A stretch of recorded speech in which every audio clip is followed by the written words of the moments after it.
సిద్దిపేట ఒకప్పుడు సిద్దిపేట అంటే పందులు గుర్తొచ్చేది, మెదక్ అంటే గాడిదలు గుర్తొచ్చేది. కానీ ఇప్పుడు సిద్దిపేటలో పందులు మాయమైనాయి అన్నారు.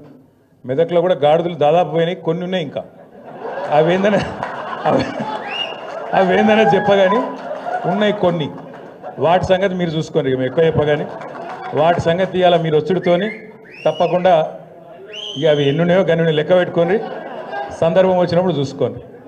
రెండేనా? అయితే హరీష్ రావు గారు ఇంకొక మాట కూడా చెప్పారు. రేవంత్ రెడ్డి గారు అదేదో 10% 15% కటింగ్ పెడతా, తల్లిదండ్రులను చూసుకోకపోతే అంటుండు, కోత పెడతా అంటుండు. మరి రేవంత్ రెడ్డికి ఏం కోత పెట్టాలన్నారు?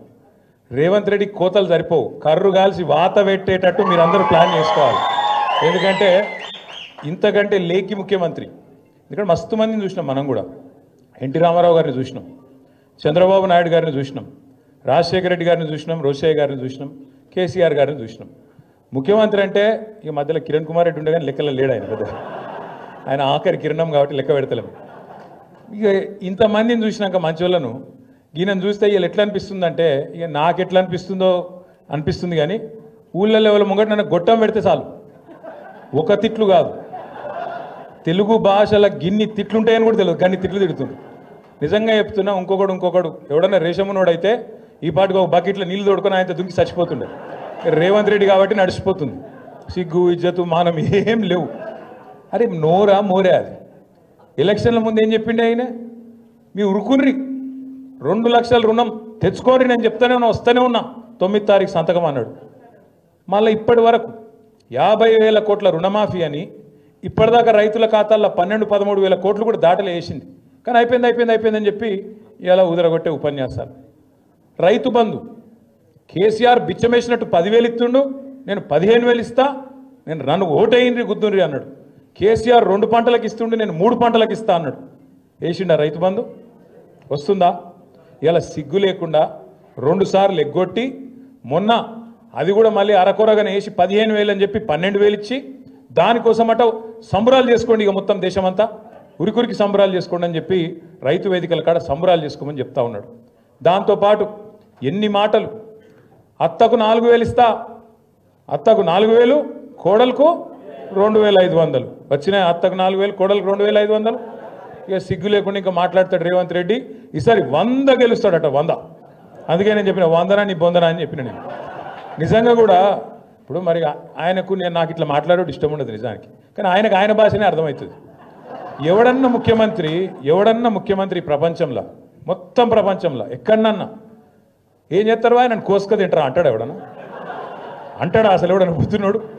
ఎవడన్నా ముఖ్యమంత్రి ఢిల్లీకి పోతే నేను దొంగను చూసినట్టు చూస్తున్నారు, చెప్పులు ఎత్తుకపోతాడేమో అని చెప్పి అపాయింట్మెంట్ ఇస్తలేరని చెప్పినోడు ఎవడు ఉన్నాడు ఇదివరకు?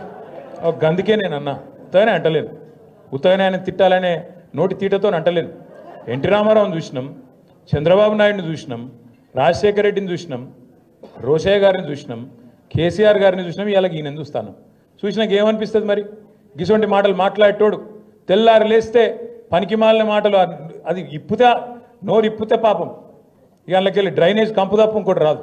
గబ్బు మాటలు, గబ్బు వ్యవహారాలు. కేసీఆర్ గారు లాంటి నాయకుడిని పట్టుకొని ఆయన మీద ఇష్టం ఉన్నట్టు మాట్లాడొచ్చునా? తెలంగాణ తెచ్చిన వ్యక్తి ఇవాళ కూడా కూర్చున్నావు అంటేనే, ఆ కుర్చీలో కూర్చునే భాగ్యం నీకు వచ్చిందంటేనే దానికి కారణం కేసీఆర్ అన్న ఆయన అని నేను గుర్తు చేస్తా ఉన్నా. కేసీఆరే లేకపోతే, టీఆర్ఎస్ఏ లేకపోతే, గులాబీ జెండానే ఎగరకపోతే తెలంగాణ వస్తుండేనా? అది తెలియదా రేవంత్ రెడ్డికి? ఇలా పనిచేసిపోయినట్టే కదా హరీష్ అన్న కింద మన జీవన్ లెక్క ఆయన కూడా శిష్యుడు ఉండే. హరీష్ అన్న మంత్రి అయిన రోజు డ్యాన్సులు కూడా చేసిండు ఇక్కడనే. ఇవాళ ఆయన పెద్ద పోటుగాని లెక్క హరీష్ రావు నువ్వు ఇట్లా అట్లా అని నోటికి వచ్చినట్టు మాట్లాడతాడు. నేనేమంటున్నా అంటే, అధికారం రాగానే ఎగిరెగిరి పడితే మేము కూడా ఉన్నాం 10 ఏళ్ళు మంత్రులుగా, కానీ ఎప్పుడు ఇటువంటి పనులు చేయలేదు కదా, గింత లేఖిగా మాట్లాడలే కదా, గింత దిక్కుమాలిన అడ్డమైన కేసులు పెట్టించుడు, కార్యకర్తలను కొట్టించుడు, ప్రతిపక్షం అంటేనే పోస్టు పెడితే పోలీసుడు ఫోన్ చేసుడు.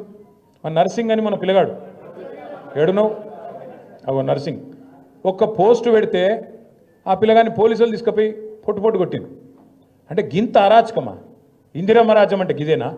ఇందిరమ్మ రాజ్యం అంటే కేసులు పెట్టుడు, రోకల్ బండలు ఎక్కించుడు, ఇష్టం ఉన్నట్టు కొట్టుడు, ఇష్టం ఉన్నట్టు గుద్దుడు, భావ ప్రకటన స్వేచ్ఛ లేకుండా ఒక ముఖ్యమంత్రిని పొగుడాలి తప్ప ఇంకేం చేయొద్దు. ఇదేనా పద్ధతి? పొగుడుతారు ముఖ్యమంత్రిని. ఎప్పుడు పొగుడుతారు? నువ్వు ఇచ్చిన హామీలు నెరవేరిస్తే, నువ్వు తెలంగాణ మీద కక్ష చూపెట్టకుండా, తెలంగాణను ప్రతిరోజు అవమానించకుండా, కేసీఆర్ గారి కంటే తెలంగాణకు నువ్వు ఎక్కువ చేస్తే తప్పకుండా నీకు కూడా 4 మంచి మాటలు చెప్తారు, లేకపోతే బరాబర్ మాట్లాడతాం. తెలంగాణ సమాజంలోనే, తెలంగాణ రక్తంలోనే తిరుగుబాటు తత్వం ఉంటుంది.